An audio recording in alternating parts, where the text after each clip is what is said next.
अच्छे वाह्यात माना व्यर्थ बातों में तुम्हें अपना अमूल्य समय बर्बाद नहीं करना है।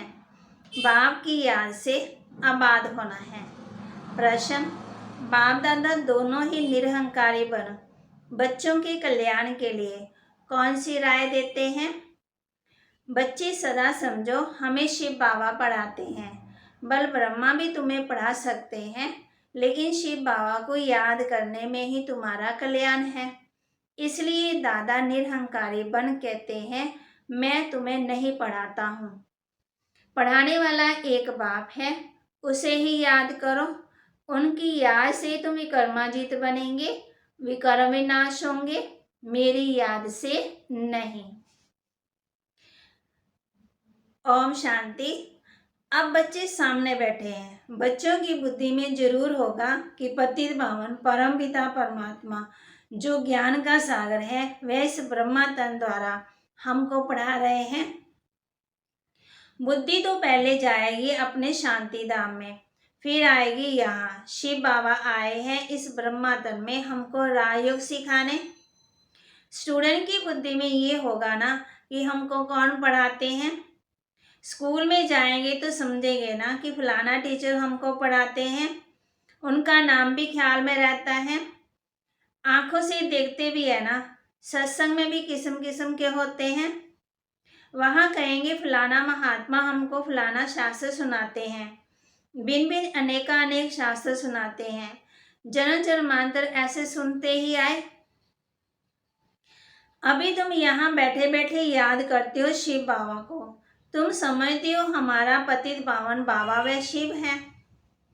फिर भी तुम ऐसे ही समझो कि हमको शिव बाबा ही पढ़ाते हैं। भले ब्रह्मा बाबा के सामने बैठे हैं, बाबा कहते तुम ऐसे समझो, इससे तुम्हारा ही फायदा होगा। इसको ही निरहंकारी बना कहा जाता। बाप और दादा दोनों ही निरहंकारी हैं। ये खुद कहते हैं बल मैं भी पढ़ाता हूँ, परंतु समझो कि शिव बाबा पढ़ाते हैं। जितना शिव बाबा को याद करेंगे उतना विकर्म विनाश होंगे, विकर्माजीत बनते जाएंगे। जितना हो सके शिव बाबा को भूलना नहीं है, वर्षा भी उनसे ही पाना है। शिव बाबा कहते हैं निरंतर मुझे याद करो। ब्रह्मा की आत्मा को भी कहते हैं तुमको मेरे पास आना है। उठते बैठते मेरे को याद करने का पुरुषार्थ करो। इसमें कमाई बहुत है, हेल्थ भी बहुत अच्छी मिलेगी। कभी भी टाइम वेस्ट नहीं करो। बाप कहते hear no evil, stock no evil. सिवाय ज्ञान और योग के कोई भी वायत बातें नहीं करनी है। जिसमें ज्ञान कम है तो जरूर अज्ञान ही होगा। फिर बाबा कहते फालतू की बातें करते रहते, जरमोई करते रहते हैं। फिर ऐसी बातें कभी नहीं सुनना। जब ऐसे देखो कि वह व्यर्थ की बातें सुनाते हैं तो समझो ये हमारा दुश्मन है। फालतू बातें सुनाकर टाइम वेस्ट करते हैं। बाप कहते ऐसी फालतू बातें नहीं सुनो। कोई की गिलानी करेंगे, कोई के कुछ लिए कुछ बोलेंगे, तो बाबा कहते ऐसी बातें कभी नहीं सुनना, ना सुनाना। जिसमें ज्ञान नहीं है वही ऐसी बातें सुनाकर फिर नुकसान करते हैं। बाप कहते हैं सर्विस पर रहो। बाबा हम बच्चों को समझाते बाप और सृष्टि चक्र को याद करना ये तो बड़ा सहज है। इस संगम युग का कोई को पता ही नहीं है।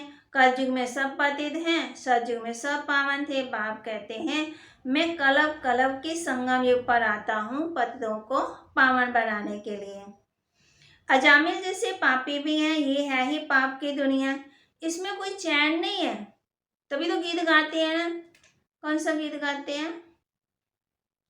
इस दुख की दुनिया से कहीं दूर ले चल, जहां वह पुण्य आत्मा की चैन पाने की दुनिया है ना। ये बातें कोई समझा ना सके सिवाय बाप के। ये है ही दुख धाम। भले बड़े बड़े महल बनाकर बैठे, परंतु रास्ता सारा पतित बनाने का ही है। टीचर कहते हैं तुमको बीए पढ़ाते हैं तो झूठ थोड़ी हो सकता है, ये बेहद का। बाप भी कहते हैं मैं तुमको सहज राजयोग सिखाकर राजाओं का राजा बनाता हूँ, स्वर्ग का राजा बनाता हूँ। स्वर्ग का राजा और नरक का राजा बनने में रात दिन का फर्क है। नरक में तो राजा रानी बनते, वह दान पुण्य से बनते, अलग काल का सुख मिलता। फिर शांतिधाम सुखधाम में जाना है। जो राजयोग सीखते हैं ना वही सुखधाम में जाएंगे, बाकी सावता चुप तो कर शांतिधाम में चले जाएंगे। शांतिधाम सुखधाम क्या है ये दुनिया किसी को पता ही नहीं है। ये बाबा भी कहते, हम भी नहीं जानते थे। कौन से बाबा कहते? ब्रह्मा बाबा कहते हैं ना। अब फिर चढ़ने का समय है। बाप कहते मैं आया हूं सबको सुखधाम शांतिधाम में ले चलने के लिए। सन्यासी तो लेके नहीं जा सकते ना, निर्वृत्ति मार्ग है ना उनका सन्यास, वह तो सुख का रास्ता बता ही नहीं सकते। जैसे बाप को दर्श पड़ता है ना कि इनको सुखधाम शांतिधाम में ले जाऊं, बच्चों को भी आना चाहिए कि बाप का परिचय देना है। बड़ा सहज है ना। बाप कहते बुद्धि में ना बैठने के कारण आपस में फालतू की बातें करते, जरमुई करते रहते। बाप कहते जितना हो सके एक बाप को याद करो। सजनी को साजन से सगाई हुई और शाप लग गई, पर दिन रात उसके गीत गाते रहती है ना। तो बाप कहते माया तुम्हारा योग तोड़ने में बहुत कोशिश करेगी, परंतु तुमको बहादुर रहना है। संकल्प बहुत तूफान लाएंगे जो अज्ञान काल में भी नहीं आते, वो आएंगे। फिर जैसे वैद्य लोग कहते ना इसमें डरना नहीं है, किसमें? दवाई खा के ऐसे नहीं डर कर जाए वे दूसरी दवाई करो, नहीं। बाबा कहते डरना नहीं है, माया के तूफान बहुत आएंगे, लेकिन कर्म इंद्रियों से कोई भी कर्म नहीं करना है। एक दो को ज्ञान सुनाकर कल्याण करना है। बाबा बहुत समझाते हैं कि तुम अपनी मस्ती में मस्त रहो, घर में गीता पाठशाला खोलो, ज्ञान सुनाओ दूसरों को, सेवा करो। बाप स्त्री को बच्चों को रचते हैं सुख के लिए। बाप कहते पहले घर का कल्याण करो। बाप कहते तुम सब अभी वानप्रस्थ अवस्था में हो, सबको मेरे पास आना है, हम आए हैं ले जाने। तुम्हारे पंख टूटे हुए हैं ना। सन्यासी तो ब्रह्म तत्व को याद करेंगे, वह बाप को याद कर न सके। हाँ, जो देवता धर्म वाला होगा ना वह मानेगा और शिव बाबा को याद करने लग पड़ेगा। ब्राह्मण बनने बिगड़ देवता बन न सके। बाबा सब बातों का अनुभवी है ना। कौन सी बातों का? पूजा पाठ जप तप गुरुओं का, हर बात का, गृहस्थी का, व्यापार का, हर बात का अनुभवी है। रथवी बाबा ने पूरा अनुभवी लिया है। गीता में भी लिखा है ना कि मैं अनुभवी रथ पे आता साधारण बूढ़े तन में आता हूं। अभी जो मैं सुनाता हूं ना वह सुनो। सारी दुनिया के जो भी मनुष्य है ना सबकी आत्मा कहती गॉड फादर, परमात्मा को याद करते हैं ना। आत्मा समझती वही आत्मा का बाप है। बाप कहते बड़ी युक्ति से उनको ज्ञान रत्नों का दान भी देना है, शादी में भी जाना है, सेवा भी करनी है, सबको परिचय भी देना है। धारणा के लिए मुख्य साथ ऊंच पद पाने के लिए अपनी पढ़ाई में तत्पर रहना है। झरमुई जंगमुई की व्यर्थ बातें नहीं सुननी है, अपना समय व्यर्थ नहीं गंवाना है। एक दो को ज्ञान सुनाकर कल्याण करना है। कभी भी मनसा तूफानों के वश हो कर्म इंद्रियों से कोई भी कर्म नहीं करना है। वरदान दे रहे बाबा हम बच्चों को, सर्वशक्तियां रूपी बर्थ राइट को हर समय कार्य में लगाने वाले मास्टर सर्वशक्तिवान भव। सर्वशक्तियां रूपी बर्थ राइट को हर समय कार्य में लगाने वाले मास्टर सर्वशक्तिवान भव।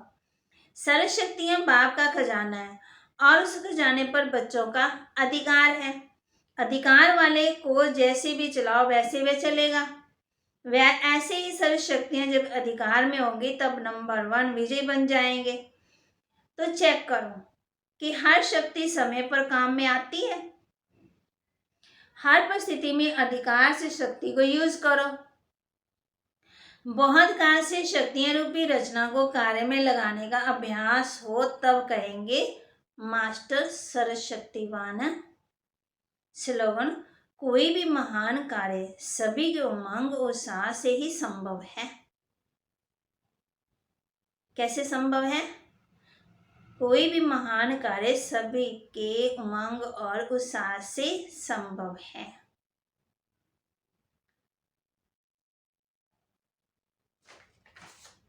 तो बाबा कहते आज हमने किस बात का ध्यान रखना है, कोई भी फालतू बात सुनाए ना, सुननी नहीं है। बाबा कहते ना बुरा देखना, ना बुरा सुनना, ना बुरा बोलना, ना बुरा करना, है ना, ना सोचना। इन बातों